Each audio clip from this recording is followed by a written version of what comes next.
السلام علیکم ورحمۃ اللہ وبرکاتہ۔ معزز ناظرین و سامعین، آج بہت خوشی ہوئی ہے کیونکہ میں آج مدرسہ مصباح القرآن صدر گنڈو محبوب نگر میں حاضر ہوا ہوں۔ یہاں ہمارے بہت سارے عزیز ہیں، مولانا اصحاب صاحب ہے، شیخ نذیر صاحب ہے، اور یوم جمہوریہ 26 جنوری کی مناسبت سے ہم سب یہاں جمع ہوئے ہیں۔ اسی مناسبت سے مدرسہ کے ناظم اعلیٰ قاری محمد اصحاب صاحب فلاحی ان سے یوم جمہوریہ سے متعلق کچھ گفتگو سنیں گے کہ ہم یوم جمہوریہ کیوں مناتے ہیں۔ نحمده ونصلی علی رسولہ الکریم، اما بعد۔ بزرگوں اور دوستوں اور پیارے عزیز بچوں، ہمارا ملک 250 سال تک انگریزوں کا غلام رہا۔ آخر میں ہمارے علماء کی قربانیوں اور محنتوں کے نتیجے میں 15 اگست 1947 میں ہمارا ملک آزاد ہوا۔ پیارے بچوں، آزاد ملک میں رہنے کے لیے، ایک بھائی چارگی، امن و شانتی کو برقرار رکھنے کے لیے ایک قانون کی بھی ضرورت پڑتی ہے۔ اس لیے آزادی کے بعد سب سے بڑا مسئلہ یہ تھا کہ پیارے ملک میں کون سا قانون رہے جس کو ہندو، مسلم، سکھ، عیسائی اور باقی سارے مذہب کے لوگ مان کر ہندوستان میں رہیں۔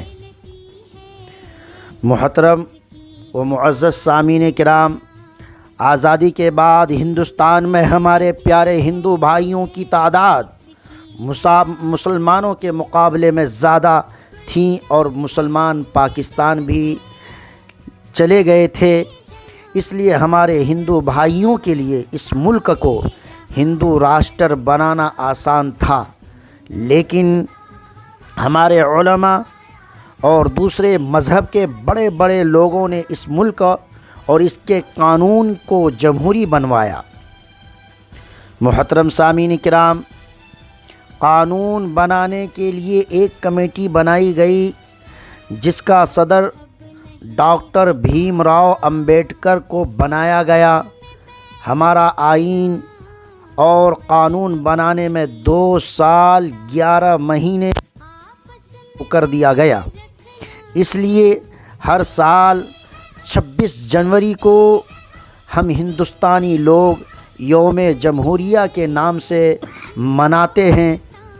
پیارے بچوں، جس طرح مسلمانوں نے ہندوستان کو آزاد کرانے کے لیے اپنی جانوں کی قربانیاں پیش کیں، ٹائمسن انگریزوں کی بنائی ہوئی ایک تنظیم تھی۔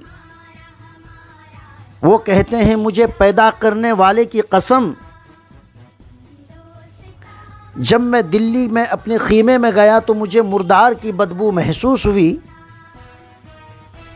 اور میں اپنے خیمے کے پیچھے چلا گیا تو کیا دیکھتا ہوں کہ آگ کے انگارے دہک رہے ہیں، اور اس میں 40 علماء کو بلائے گئے اور ان کے کپڑے اتار دیے گئے، اور اس کے بعد میں ان 40 کو آگ کے انگاروں میں دھکیل دیا گیا۔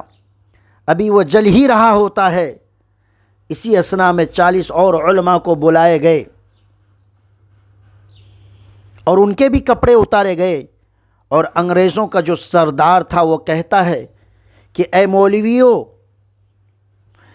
ابھی جو آپ کے سامنے جس کا چتا جل رہا ہے، جو جل رہے ہیں علماء، ان 40 کو صرف اس لیے پکا دیا گیا ہے، آگ کے حوالے کر دیا گیا ہے کہ یہ لوگ یہ ماننے سے انکار کر رہے ہیں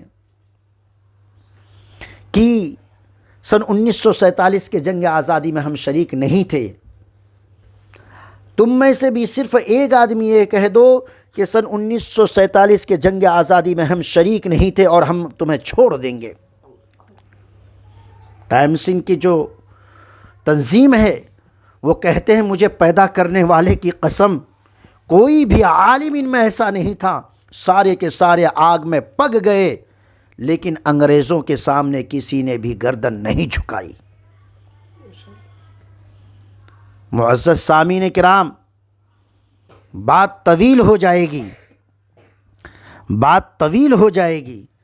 مختصر یہ کہ اس ہندوستان کی آزادی میں ہر مذاہب کے ماننے والے لوگوں کی قربانیاں شامل ہے۔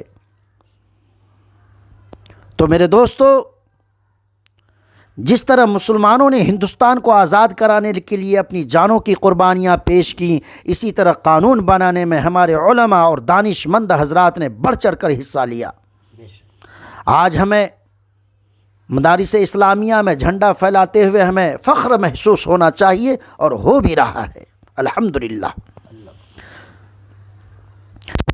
آئین بنانے مولانا حفظ الرحمان سیوہاری وغیرہ قانون بنانے والی کمیٹی میں تقریباً 25 مسلمان شامل تھے۔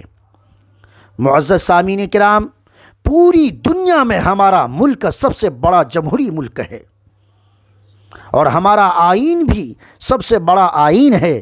جمہوری ملک کا مطلب یہ ہوتا ہے کہ ملک میں حکومت عوام کی ہوتی ہے، اور حکومت کرنے والے عوام کی مرضی کے مطابق حکومت کرتے ہیں۔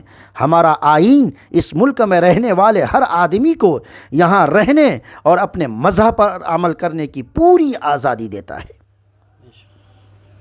ہمارا آئین کہتا ہے کہ یہاں ہندو، مسلم، سکھ اور عیسائی سب برابر کے شہری ہیں، کوئی کسی سے بڑا چھوٹا نہیں۔ یوم جمہوریہ کے موقع پر میں اپنی بات یہیں ختم کرتا ہوں۔ وآخر دعوانا ان الحمد للہ رب العالمین۔